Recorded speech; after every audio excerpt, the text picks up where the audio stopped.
So hey guys, welcome back to my channel. और आज का ये वीडियो हमारे लिए काफ़ी इंपॉर्टेंट होने वाला है, क्योंकि आज हम बात करने वाले ऐसे टॉप जीके की जो पेपर में 100% पूछे गए हैं और ये पेपर में पूछे भी जा सकते हैं, क्योंकि जो क्वेश्चन आ चुके हैं वो ज़्यादा चांस है कि रिपीट भी हो सकते हैं। तो सबसे पहले हम ऐसे जीके की स्टडी करेंगे जो पेपर में पूछे जा चुके हैं, फिर उसके बाद हम ऐसे जीके देखेंगे जो पेपर में पूछे जा सकते हैं। सो गाइज, अभी अपकमिंग में महाराष्ट्र पुलिस भर्ती का पेपर आ रहा है, उसमें ये जीके इम्पॉर्टेंट है उसके लिए। तो सभी जीके को अच्छी तरह से याद में रख ले और उनके आंसर से याद रख ले, ताकि अगर पुलिस भर्ती के पेपर में आता है तो आप इसका सही आंसर दे सको। शुरुआत करते हैं हम अपने वीडियो की। सबसे पहले अगर आप चैनल पर नए होंगे तो इसे सब्सक्राइब करना ना भूलें, ताकि आपको ऐसी वीडियोज़ का नोटिफिकेशन मिल जाए और आप आसानी से जीके की प्रैक्टिस कर सको। शुरुआत करते हैं वीडियो की। तो सबसे पहले हमारा प्रश्न है, भारत का लौह पुरुष किसे कहते हैं? इंपॉर्टेंट प्रश्न है। ये प्रश्न एक बार रेलवे में और एक बार एसएससी की एग्ज़ाम में आ चुका है। तो इसका जो सही जवाब हो जाएगा वो है ऑप्शन डी, सरदार पटेल, सरदार वल्लभ भाई पटेल। ऑप्शन में भी आ सकता है कि सरदार वल्लभ भाई पटेल को हम भारत का लौह पुरुष कहते हैं। इंपॉर्टेंट प्रश्न है, याद में रखें, लौह पुरुष सरदार वल्लभ भाई पटेल।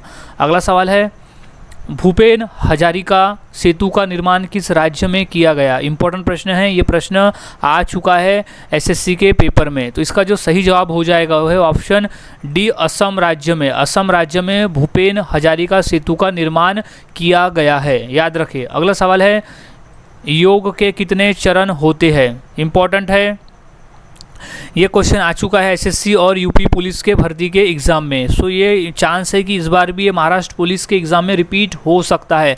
तो अच्छी तरह से याद रखें, इसका जो राइट आंसर हो जाएगा वो है ऑप्शन सी, 8।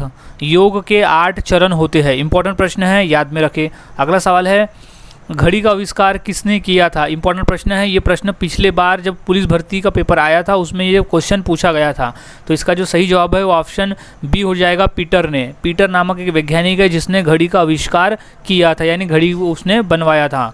अगला प्रश्न है, चेतक घोड़ा किसका घोड़ा था? यानी चेतक जो घोड़ा था वो किसका घोड़ा था, किस घोड़े का नाम था?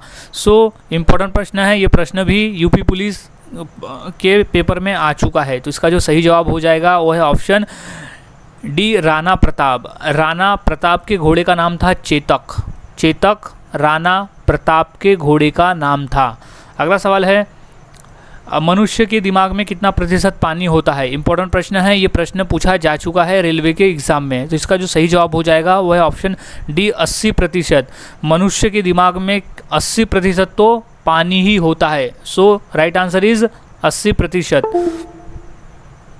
अगला सवाल है, अंतरिक्ष में सूर्य कैसा दिखाई देता है? इंपॉर्टेंट प्रश्न है। ये हाल ही में जब पेपर हुआ है नगर परिषद का तो उसमें आ चुका है। तो इसका जो राइट आंसर हो जाएगा वो है ऑप्शन बी, सफ़ेद। अंतरिक्ष से जब हम सूर्य को देखते हैं तो वो सफ़ेद रंग का दिखाई देता है।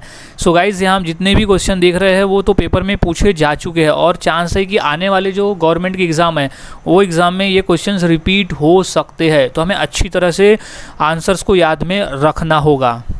अगला प्रश्न है, सैमसंग मोबाइल कंपनी किस देश की कंपनी है? इंपॉर्टेंट प्रश्न है। ये प्रश्न आ चुका है एसएससी और यूपी पुलिस के एग्ज़ाम में, और जो हाल ही में नगर पालिका का पेपर हुआ था उसमें भी ये क्वेश्चन आया हुआ है। तो इसका जो सही जवाब हो जाएगा वो है option A, south Korea. Samsung mobile जो कंपनी है वो साउथ कोरिया की कंपनी है, याद रखें, साउथ कोरिया।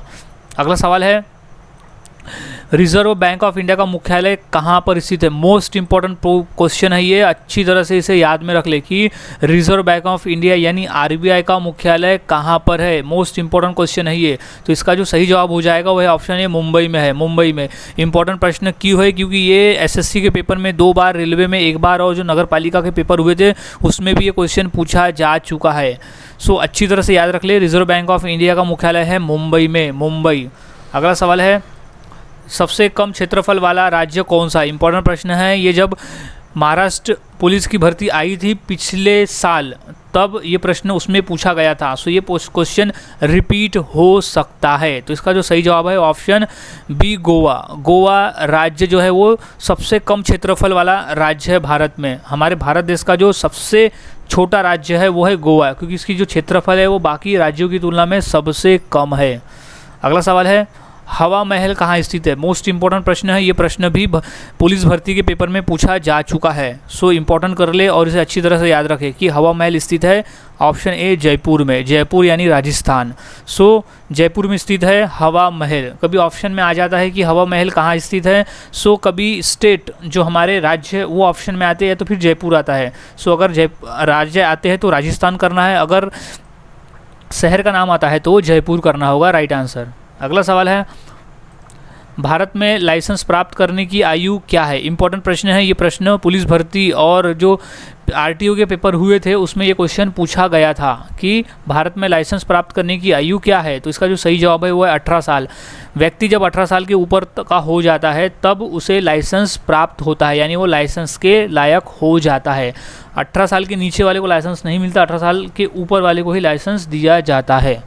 अगला सवाल है, भारत का सर्वोच्च नागरिक सम्मान कौन सा है? इंपॉर्टेंट प्रश्न है, ये प्रश्न कई बार पेपर में आ चुका है, सो इसे अच्छी तरह से याद रख ले, चांस है कि रिपीट होगा।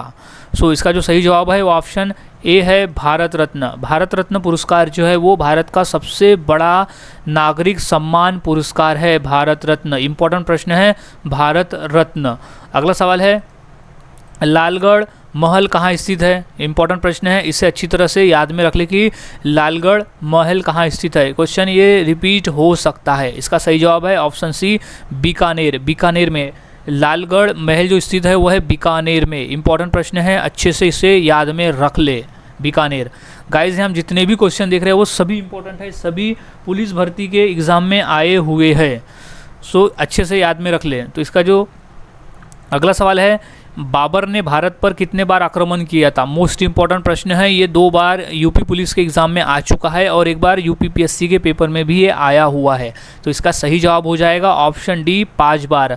बाबर ने भारत पर 5 बार आक्रमण किया था, याद रखें 5 बार।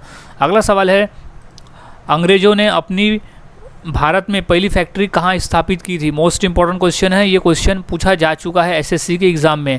सो अगर गवर्नमेंट एग्ज़ाम एक गवर्नमेंट एग्ज़ाम में पूछा जाता है तो चांस होते हैं कि वो दूसरा अगर कोई गवर्नमेंट एग्ज़ाम के पेपर होते हैं सेंट्रल के या स्टेट के, उसमें भी रिपीट होते हैं, क्योंकि सेटिंग जो होती है क्वेश्चन की उन्हीं में से होती है, उन्हीं क्वेश्चन को देखकर होती है।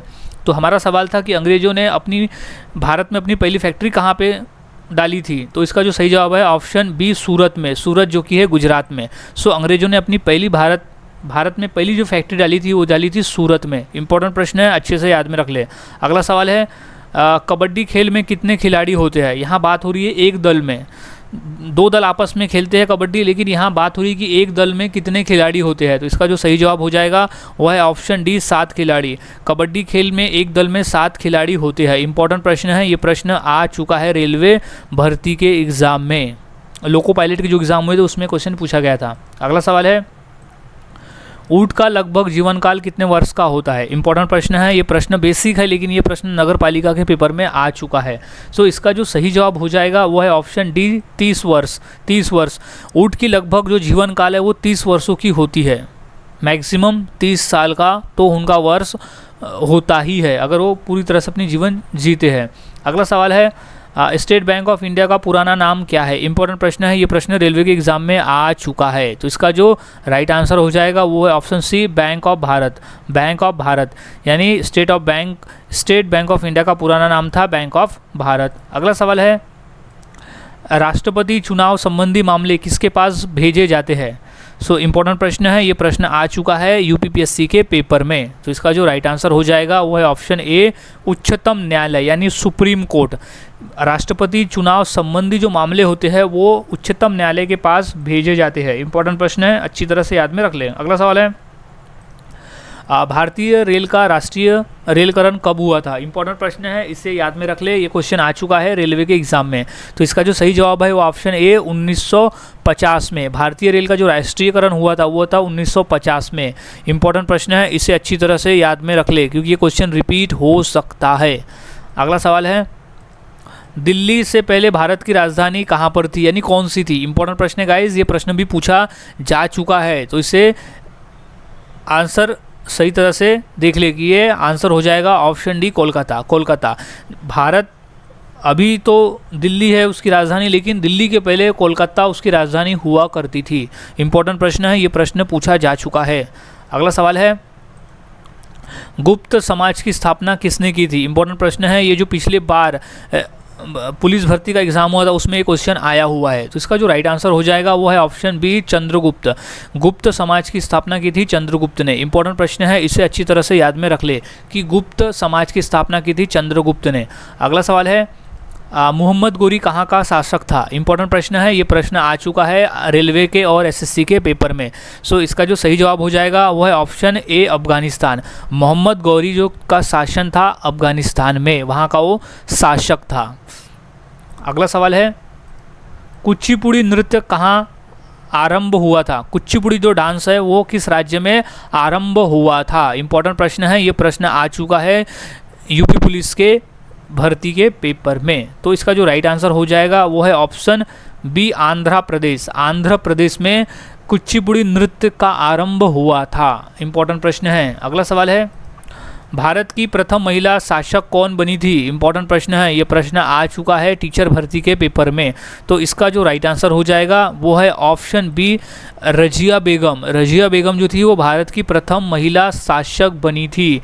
इंपॉर्टेंट है, इसे याद में रखें क्योंकि जितने भी क्वेश्चन है सब पेपर में आए हैं और ये क्वेश्चन रिपीट हो सकते हैं, याद में रखें। अगला सवाल है, टीपू सुल्तान कहाँ का शासक था? इंपॉर्टेंट प्रश्न है गाइज, ये प्रश्न भी पेपर में आया हुआ है। तो इसका जो राइट आंसर हो जाएगा वो है ऑप्शन सी, मैसूर। मैसूर, टीपू सुल्तान मैसूर का शासक था। इंपॉर्टेंट प्रश्न है, मैसूर।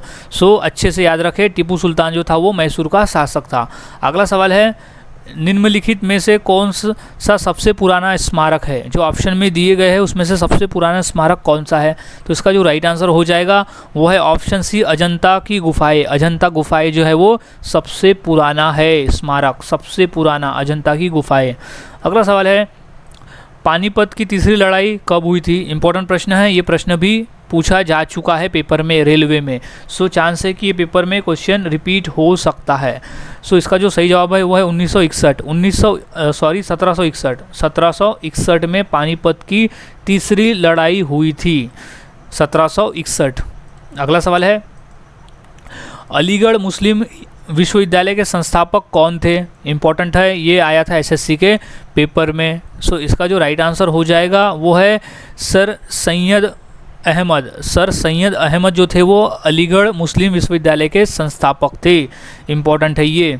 अगला सवाल है कि वेदों की संख्या कितनी है? इंपॉर्टेंट क्वेश्चन है, ये क्वेश्चन आ चुका है पुलिस भर्ती के एग्जाम में। तो इसका जो राइट आंसर हो जाएगा वो है ऑप्शन बी, 4। वेदों की कुल 4 संख्या है, यानी हमारे भारत देश में 4 वेद है। अगला सवाल है, गौतम बुद्ध ने अपना प्रथम उपदेश कहाँ दिया था? इंपॉर्टेंट प्रश्न है, ये प्रश्न रिपीट हो सकता है क्योंकि ये 2 बार रेलवे के एग्जाम में आ चुका है कि गौतम बुद्ध ने अपना प्रथम उपदेश कहाँ दिया था। तो इसका जो राइट आंसर हो जाएगा वो है ऑप्शन डी, सारनाथ। सारनाथ में गौतम बुद्ध ने अपना प्रथम उपदेश दिया था।